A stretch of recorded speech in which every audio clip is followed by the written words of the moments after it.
Well, Mike, thank you so much for being here. Maybe to get started, you could just tell our listeners your name and give a little background. Sure. Tom, thanks for having me. I'm Mike Michalowicz. I'm the author of some books, if you're watching the video, strategically positioned behind me for marketing purposes. But I've written Profit First, Fix This Next Clockwork, a group of books to help business owners achieve their definition of success. Well, that's great. Well, and I'm a huge fan, so I'm not going to Thank try you. to be shy and hide that. I love your work, and your books are fantastic. And as an entrepreneur, one of the things that I like about it is that it's easy, it's Mm. simple, it makes sense, and it's one of the first. It was actually the first business book I had read that just made sense. It was applicable and easy to follow. So and you've kind of become this in following you. You use this phrase now. I followed on your website, entrepreneurship simplified, or something in that regard. Can you talk a little bit about that and what led you to it? Yeah. So I'm an entrepreneur my entire adult life, ever since college. And I've experienced ups and downs, but it always seemed that entrepreneurship was fraught with complexity. Like I needed to master everything to be successful. And I had an event in my life that I looked at it a whole new way. I said, what if everything should be simplified as opposed to uh, dressed with complexity? And that started my endeavor to research and learn and simplify every element I can think of in entrepreneurship. So far, I've written, I think it's 6 or 7 books, and I have about 25 I need to write. I'm actively writing one right now. It's coming out in 2021. And I take subjects that there's so much information that becomes information overwhelm and boil it down to the core essence of what drives results in that category. That's how Profit First came about. My new book's on marketing. I've simplified the whole marketing process into 3 steps. That's what I like to do. Great. Great. Well, and I've seen it live and in action and impact our business and other companies. So grateful to you for that. And one of the things we like to ask our guests here, Mike, is we talk about misses, makes, and multipliers. And is there a miss or two you could share in your career, or something that happened that you learned from, that you wouldn't mind sharing with our audience, especially if they're not familiar with you or and haven't read your Sure. books? Sure. So I started 2 tech companies. My first business was in tech services. My second one was in computer crime investigation, and I was in the right place, right time. I was able to sell both companies. One was a private equity deal. One was a Fortune 500 exit, and I thought I was it. I was Midas. I became so arrogant, full of myself. I thought I was the best entrepreneur ever to walk on this planet, and it was my third business that was the miss. I became an angel investor. I sucked at it. I started businesses that were falling and collapsing left and right. Instead of an angel investor, I actually called myself the angel of death. In retrospect, I was so bad at it. Um, and I wiped myself out financially. That was the biggest miss of my entrepreneurial journey so far. Hopefully, never again. But I also learned from that. I'm so grateful for that period of time because that's where I learned I didn't know much about entrepreneurship, and I needed to start this journey of simplifying it for myself and hopefully for others. Interesting. And that was the I don't want to say incident, but the event that led you down this path to start writing books and Yep. becoming an author. Yeah, because I lost everything, and as a result, I had a family, 3 children. We lost our house, we lost our cars, we lost everything. It was a total Hmm. restart. The only thing that stayed with me was my family, and I remember I started journaling, which is a guy's term for a diary. A friend of mine told me to do that, and he says write down anything, any thoughts you have, not just don't do positive affirmations. Write down anything.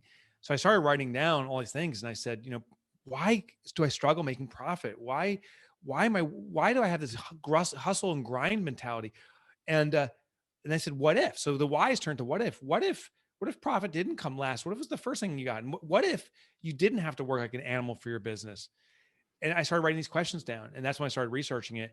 And that diary started to be the inception for the books I wrote. Hmm. Interesting. That's really really interesting, and I'm sure a lot of our listeners can relate to the struggles and challenges being entrepreneurs and going Yeah. through the grind. Well, how about a make or two? Certainly, you've become a great author selling lots of business books. Talk about a make or two you can share with our audience. Yeah. So I guess one thing was becoming a spokesperson. And redefining a couple identities or terms for myself. So I used to say I'm an author or I'm an entrepreneur. But I also had a clear identity what that meant. If I was an entrepreneur, I had to work ridiculous hours. If I said I'm author, it's all about writing books constantly. So I started to reframe things. So instead of being an author, I said, oh, I'm really a spokesperson because what I do is I do write my books, but I do speaking engagements and I do this. This is all the work I do. I like to present on topics like we're doing right now on the stage or over a podcast, and I like to write books. A spokesperson is someone who has to represent a company, and that term became much more empowering for me of my role, and it also started a transition in my business. I no longer like an author, someone behind a keyboard's got to keep cranking away all the time, and they got to hold everything in. It's all on their shoulders, and like Stephen King, for example, is extraordinary. People can have extraordinary. J.K. Rowling has extraordinary success, but I think my perception is they carry the burden. When I became a spokesperson, that meant that I was representing a group of people. The other thing that was important to me was changing from the term entrepreneur, which I love that word and what it means, but it's become so bastardized with hustle and grind that I think it's failing us. So I changed my label to shareholder. So when people ask me what I do, I say I'm a shareholder in multiple small businesses and I'm a spokesperson for my companies. And what I mean by a shareholder, like I own stock in Ford as an example. I uh, I don't work for Ford. Like when they send their distribution check to me for the quarterly distributions, I don't say, "Oh my gosh, I have to earn this off now and work at the factory." No, I took risk of investing in their company. They're rewarding me, and I do render opinion. I send in my votes for the leadership team, or if there's significant decisions, they ask the shareholders. Well, that's what I want to do for my small business. So when I label myself a shareholder, when profit comes out, that's because I took risk of starting the business. It's a reward to me. I don't plow it back or return to the company. That's for me. Um, I don't work for or in my business. I don't work the line. I render my opinion. I assemble the team. We have a president and leaders of our company. Um, I influence who they are, but they lead the company. So by changing those terms, those have been major makes for me in how I see myself and how I behave accordingly. Interesting. That's really, really interesting. Thank you for sharing that. And this idea of profit first, that's a book to me that's a monumental book. It's a game changer. And it's Thank you. one, by the way, for our audience, if you are unsure on profit, you've got to read the book. And it's one that I recommend to our clients to train their franchisees with if they're looking for something. So I know we have a short window of time here, as concise of a manner as you can. Maybe just give a quick overview of profit first and talk through the general idea of the book. Yeah. So there was a statistic that just opened my eyes to how many businesses struggle with profit. There was a study by the US Bank, and US Bank identified that there's 30 million small businesses in the US, there's 300 globally. Small business, according to the SBA, is a company that does $25 million in annual revenue or less. That's absolutely my businesses. And that's a lot of businesses. I think like 97 to 98% of business is small business. Of the 300 million globally, 83%, according to the study, are in a cash crunch, an immediate cash crunch, check to check survival. If they don't get money in today, they can't pay the rent or payroll or any expenses tomorrow. So there's panic survival. And what confronted me was how come we as entrepreneurs start our business in part for financial freedom? Like I think we all want financial freedom, not to worry about bills. If we start our business not to worry about bills, how come we're all failing at least 83% of us? And then I looked at the formula, and the formula we're told around profitability, I argue, is a complete abject lie. We're told sales minus expenses equals profit. And logically makes sense. You have to have revenue, sales. You subtract the expenses you incur, and what's left over is profit. Logically, it's right. But it's a lie in regards to how we behave around it. It's human nature when something comes last, profit, anything, it gets delayed. It's the manana syndrome. Like if you love your family, you don't say, I put my family last. You say, I put my family first. If you care about your health, you don't say, oh, I'm going to start putting my health last. You put your health first. But profit is, we're told, comes last. And so we ignore it. It is so pervasive in our vernacular. We call it the bottom line, the year end, terms that mean it can wait. So that's why businesses, in my belief, are not profitable, because they don't consider it until the end of the year and it didn't happen. Like, well, maybe next year. So in the profit first formula, we flip it over. It's sales minus profit equals expenses. And what I mean in practice is every time we have revenue come into the firm, our company, we take a predetermined percentage of that money, allocate it toward profit, hide it away from the business, and run the business off the remainder, which is the expenses. It's the pay yourself first principle applied to business. That's what profit first is. Hmm. Great summary, and thank you. And it really is a game changer.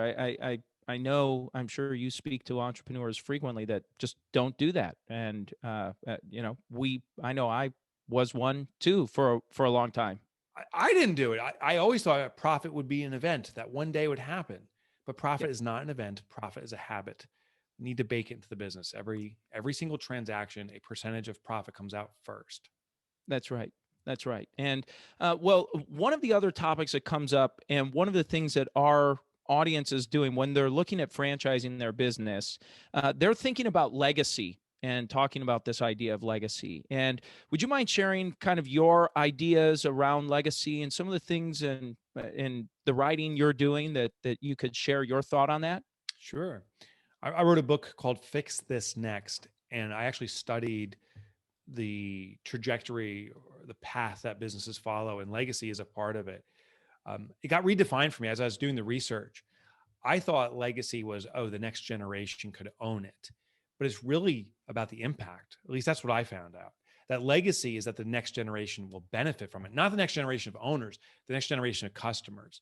Something that continues on into perpetuity because it's of such great service to the clients and customers of that company. Something that must continue on because of the benefit it delivers. I remember meeting with a business owner. Uh, he owned a company called Enviro Filtro. They're based out of Guatemala, and he pulled me aside, and they're doing extraordinary things with this business. It's of such service to their community, to our globe. And he came up to me. He says, "You know what, Mike? My whole life, I was a business owner. I thought." Because I woke up one day and realized I've never been a business owner. I've always been a business steward. And what he meant was that he didn't own this. He had a responsibility for this business to be of contribution, that he was a cog in the wheel, quite frankly. He was an important facilitator, but it was more about the continuance of the business than his involvement in it. He raised something that truly was out there to continue on. It wasn't about him, it was about it. Hmm. That was what legacy, that's when the legacy was redefined for me. I want to have something that can impact the world through the work I do, the businesses that I'm a shareholder in, that, that they'll continue to be of service. And my involvement of it is of no significance compared to the message and the impact continuing on. I've been part of the journey, but it's not about me, it's about it. Hmm. Great. Well, thank you. Thank you for sharing that. I think for our audience, it's an important topic. Part of the reason they're looking at franchising certainly is impact, legacy, all Yeah. of these different things as they're trying to think about growing. So, Fix This Next is a great book for them to be reading up on here. Yeah, I hope they enjoy it. Yeah, I think you'll see new paradigms for your business. What I explored and Fix This Next is many business owners, we address all the apparent issues. Like right now, if we weren't doing this interview, either of us could hop on our email, and there's like 50 or 100 things that could be tackled right now. There's a list of stuff waiting for us. So we go to the next thing that presents itself. If we put importance in it, that's the thing we start tackling. But the question is that what the business really needs? We have a feeling we're doing this to benefit the business, but what does the business really need? The analogy I use in Fix This Next is, if Tom, if there was a chain between me and you and we're pulling as hard as we can, that chain will break, but always breaks in the same spot, which is the weakest link. The mistake we make if we want to strengthen that chain is to just randomly go to different links and strengthen it. If we don't improve the strength of the weakest chain, it'll keep snapping just as easily at the weakest spot. So Hmm. Fix This Next is a tool to pinpoint what's the weakest link at this moment in your business. Maybe something you don't even know exists or not aware it exists that needs to be resolved. But once you strengthen that one link, the entire chain becomes stronger. And the next weakest link will present itself, and we focus on that. So Fix This Next is a way to sequence what to fix within your business. The weakest link always gets addressed next. Hmm. Great. Well, thank you for sharing that. And Mike, one of the questions we always like to ask everyone is this idea of multipliers. Our show is Multiply Your Success, and everyone kind of interprets it differently, sometimes personally, professionally, different viewpoints on that. Would you mind sharing with our audience a multiplier or two that you've used in your career? Yeah, I'll give you the big one for me. It's been doing licensing deals, not franchising necessarily, but a flavor of that in the author community. It seems to be relatively atypical, but it's serving me extraordinarily well. And when I write a book, I will find a partner to take the responsibility, the license to teach the book. Many readers, when they read a book that serves them, they found something they can do and will do it. A portion of the readers will say, I want to make sure I'm doing it right. And for those people, they want the additional services behind it. So every book, I have a licensee who delivers the services behind it. Those relationships have been extraordinary. And what it allows me to do is continue to do my primary function, which is be a spokesperson. Keep speaking about the concepts we're talking about now. Hopefully, it's of service. They decide to buy a book and explore further. And some of those people will then work with a licensee. It's been a great way to expand, the collective platform very quickly without me carrying all the burden on my shoulders. Oh, that's great. Yeah, and from an author standpoint, it is kind of your version of being able in our world in franchising. It's a same kind of Same idea. exact same thing. Yeah, Is a flavor of that. Yeah. yeah. No, that's brilliant. And now you have these people around the country that can help others who want to implement your teachings or learn more and be more effective at it. You have experts that can now do that for them. Um, That's exactly right. So with Profit First is a great example. Profit First has I think we just surpassed 500 licensees that are out there using it as a service to their clients. And just the most classic franchise, at least that comes to mind for me, is McDonald's. Every time a new McDonald's store opens, not only does that store benefit because it's delivering their product, that store is furthering the exposure for everybody else. So we're experiencing that same effect. Every time a new licensee comes on board, it only strengthens the brand for everybody else. Great. Well, and our final question we always like to ask every guest is, what does success mean to you? I think success is kind of a 1-2 punch for me. Phase one is leaning into one's life purpose. The process I do is simplify entrepreneurship. But if you're watching the video on the wall here, behind that light says eradicate entrepreneurial poverty. I'm trying to fix the struggle of entrepreneurs. That for me clearly is my life's purpose. That's what I've defined for myself. The other part is to do joyfully. So living one's life's purpose and doing it where it brings yourself joy and others joy. For me, that is success at its finest. Wonderful. Thank you for sharing that. And is there anything you'd like to share with the audience, leave with them before we end today? Sure. If people want to learn more about what I have to offer, there's tons of free resources. You can go to MikeMichalowicz.com. One caveat, no one can spell Michalowicz, so don't even try it. The shortcut's MikeMotorbike.com. That was my nickname in high school from some people, and I've never actually driven a motorcycle, so there you go. But it rhymes. It rhymes. So MikeMotorbike.com. My books are there, free chapter downloads. I used to write for the Wall Street Journal. You can get that content. And I have my own podcast called Mike Up in Your Business. And you can get it all through my site, MikeMotorbike.com.